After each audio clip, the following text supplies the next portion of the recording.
அகத்திரை நேயர்களுக்கு வணக்கம்.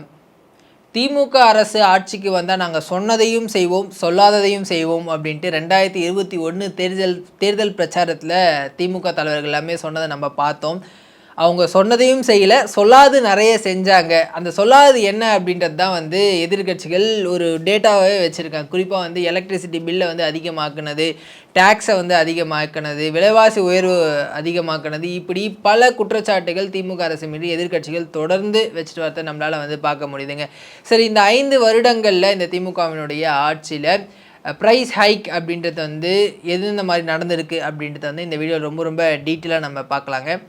முதல்ல பாதிக்கப்பட்டது சாமானிய மக்கள் மீன்ஸ் ஒரு மிடில் கிளாஸ், ஒரு லோயர் மிடில் கிளாஸ் இருக்கக்கூடிய மக்கள். அவங்களுக்கு பேரிடியாக அமைஞ்ச ஒரு விஷயம் இந்த எலக்ட்ரிசிட்டி பில்லுங்க.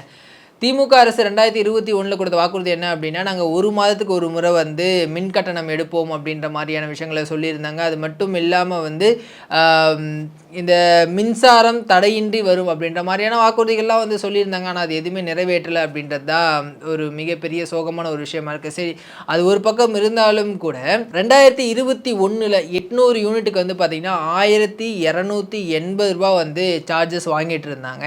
2026 அதே 800 யூனிட்டுக்கு 4770 ரூபா சார்ஜ் பண்ணுறாங்க. கிட்டத்தட்ட பார்த்திங்க அப்படின்னா 272% இந்த எலக்ட்ரிசிட்டி பில் அப்படின்றது அதிகமாகி இருக்குங்க. ஆல்ரெடி மக்கள் பல பிரச்சனைகளை இருக்கக்கூடிய சூழலில் இந்த மாதிரியான மின்கட்டணம் உயர்வு அப்படின்றது உண்மையிலே அவங்க ஒரு பரிதாபமான நிலையில் தான் மக்கள் இருக்காங்க அப்படின்றத நம்மளால் புரிஞ்சிக்க முடியுதுங்க. ப்ராப்பர்ட்டி டேக்ஸ் அதே மாதிரி பல மடங்கு உயர்ந்திருக்கு. 2022 பார்த்திங்க அப்படின்னா இதுக்கு முன்னாடி இல்லாத அளவுக்கு 150% இந்த டேக்ஸ் உயர்ந்திருக்கிறதா ஒரு சர்வே சொல்லுது. 2023, 24, 25, 26 இந்த ஆண்டுகளில் அது இன்னும் பல மடங்கு அதிகரிப்பதற்கான வாய்ப்புகள் இருக்குது அப்படின்ற மாதிரியான அதிர்ச்சிகரமான சர்வேக்கள்லாம் சொல்லப்படுதுங்க. வாட்டர் அண்ட் சீவேஜ் சார்ஜ், அதாவது ஹவுஸ் ஹோல்ட்ஸ் நம்ம யூஸ் இல்லையா, அதுக்கு 5% உயர்ந்திருக்கு. இதுவே கமர்ஷியல் பிஸ்னஸ்க்கெல்லாம் பார்த்திங்கன்னா 10% உயர்ந்திருக்கு. இது பெருசாக யாரை பாதிக்கும் அப்படின்னா இந்த இண்டஸ்ட்ரியல்ஸ் வச்சுருக்கக்கூடிய அவங்க, இல்லை ஏதாவது நிறுவனங்கள் வச்சுருக்கக்கூடிய இவங்களாம் பெருமளவு இதில் பாதிக்கப்படுறாங்க அப்படின்னு சொல்லப்படுது. சாதாரணமாக நம்ம வாங்கக்கூடிய எண்ணெய், அரிசி, பருப்பு இந்த மாதிரியான அன்றாட தேவைகளுக்கு நம்ம பயன்படுத்தக்கூடிய சமையல் பொருட்களாக இருக்கட்டும், காய்கறியினுடைய விலையாக இருக்கட்டும், இது எல்லாமே இந்த 5 ஆண்டுகளில் பல மடங்கு உயர்ந்திருக்குங்க. குறிப்பாக பார்த்திங்க அப்படின்னா சமையல் பொருட்கள், இந்த எண்ணெய், பருப்பு எல்லாம் சொன்னல, இதெல்லாம் சாமானிய மக்களை டைரெக்டாக அஃபெக்ட் பண்ணக்கூடிய ஒரு விஷயம். ஏன்னா பல குடும்பங்கள் இந்த பட்ஜெட் போட்டு வாழ்கிறத நம்மளால் பார்க்க முடியுது. ஸோ இந்த மாதிரியான விலை ஏற்றங்கள் அவங்களுடைய பட்ஜெட் கடுமையாக பாதிக்கப்படுதுங்க. காரணம் அவங்களுடைய சேல்ரி அப்படின்றது இப்போ ஒரு 30,000 ரூபாய் வாங்குறாங்க அப்படின்னா ஹவுஸ் ஹோல்ட்ஸ்க்கு அப்படின்னு ஒரு 10,000, 15,000 அவங்க எடுத்து வைப்பாங்க. ஸோ இந்த விலைவாசி ஒரு பக்கம் உயர்ந்துகிட்டே போகுது, இன்னொரு பக்கம் அவங்களுக்கான அந்த வேலைவாய்ப்புகளும் அவங்களுக்கான அந்த சேல்ரி இன்க்ரீஸும் பெருமளவு அவங்களுக்கு கிடைக்கிறதில்லை அப்படின்றதுனால இதனால் பல மிடில் கிளாஸ் குடும்பங்கள் பாதிக்கப்பட்டிருப்பதாக பல தகவல்கள் நமக்கு கிடைக்குது.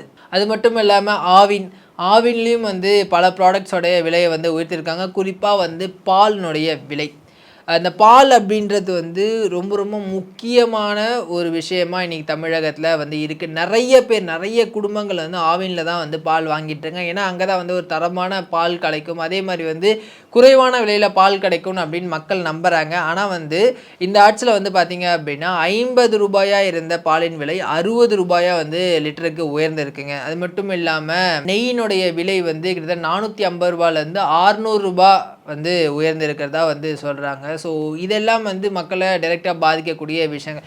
இன்னொரு புறம் மக்கள் அதிகமாக பாதிக்கப்பட்டது பார்த்திங்க அப்படின்னா இப்போது நீங்கள் ஒரு இடம் வாங்கி அங்கே வீடு கட்டுறீங்க அப்படின்னும் போது அந்த இடத்துக்கான விலை அப்படின்றது உயர்ந்திருக்கு. அது மட்டும் இல்லாமல் ரிஜிஸ்டர் பண்ணுறதுக்கான விலை உயர்ந்திருக்கு, அதுக்கான டேக்ஸஸ் நீங்கள் பே பண்ணுங்க இல்லையா, அது உயர்ந்திருக்கு. ஸோ இதெல்லாம் ஒரு பக்கம் இருந்தாலும் கூட அந்த சாண்டினுடைய விலை பார்த்திங்கன்னா 2,500 ரூபாய் வரைக்கும் உயர்ந்து இருக்கிறதா ஒரு தகவல் கிடச்சிருக்கு.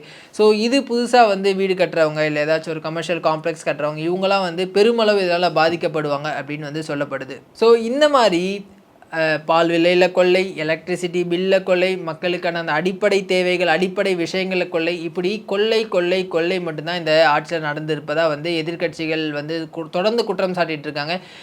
அதிமுகவினுடைய பொதுச் செயலாளரும் எதிர்க்கட்சி தலைவருமான திரு எடப்பாடி பழனிசாமி பிரச்சாரம் மேற்கொள்ளும் போது தான் இந்த ஒரு விஷயத்தை தான் சொல்கிறார். இது வந்து திராவிட மாடல் ஆட்சி இல்லைங்க, கொள்ளை மாடல் ஆட்சி அப்படின்ற ஒரு விஷயத்தை வந்து பதிவு பண்ணுறாரு. மக்களும் அதுக்கான வரவேற்பை வந்து கொடுக்குறாங்க. அவர் மட்டும் இல்லாமல் பிஜேபி தலைவர்களாக இருக்கட்டும், தாவேகாவினுடைய தலைவர் திரு விஜய் அவர்களாக இருக்கட்டும், அன்புமணி ராமதாஸாக இருக்கட்டும், இந்த மாதிரி எதிர்க்கட்சிகள் எல்லாருமே இந்த விலை உயர்வை வந்து கடுமையாக வந்து எதிர்த்து வராங்க அப்படின்றத நம்மளால் வந்து பார்க்க முடியுது. ஸோ இதெல்லாம் வந்து மக்களும் பார்த்துட்டு தான் இருக்காங்க. நீங்கள் என்ன சொன்னீங்க, திமுக ஆட்சிக்கு வரதுக்கு முன்னாடி நாங்கள் பெட்ரோல் டீசல் விலையை குறைப்போம் அப்படின்னு சொன்னாங்க, ஆனால் வந்து செய்யலை.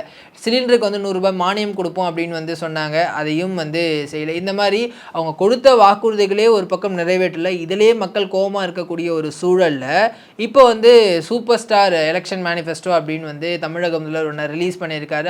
அதை எந்த அளவுக்கு மக்கள் ஏற்றுப்பாங்க அப்படின்னு தெரியல. மக்களுடைய கேள்வியாகவே என்ன இருக்குது அப்படின்னா, நீங்கள் 2021 கொடுத்த 505 வாக்குறுதிகளை கிட்டத்தட்ட 66 வாக்குறுதிகளை நீங்கள் ஃபுல்லாக வந்து நிறைவேற்றிருக்கீங்க. அதிலே வந்து பல மடங்கு கிட்டத்தட்ட 80% ஆஃப் வாக்குறுதிகளை நீங்கள் நிறைவேற்றலை. அப்படி இருக்கும்போது நீங்கள் புதுசாக வந்து ஒரு வாக்குறுதிகளை கொடுத்துருக்கீங்க, அதை எப்படி நாங்கள் நம்புவோம் அப்படின்ற ஒரு மைண்ட் செட்டில் தான் வந்து மக்கள் இருக்கிறத நம்மளால் வந்து பார்க்க முடியுது. ஸோ இந்த மாதிரியான மின்கட்டண உயர்வாக இருக்கட்டும், பால் விலை உயர்வாக இருக்கட்டும், அத்தியாவசிய பொருட்களினுடைய விலை உயர்வாக இருக்கட்டும், இதெல்லாம் வந்து வரக்கூடிய தேர்தலில் எந்த அளவுக்கு வந்து எதிரொலிக்க போகுது அப்படின்றத நம்ம பொறுத்து நாங்கள் பார்க்கணும். நன்றி.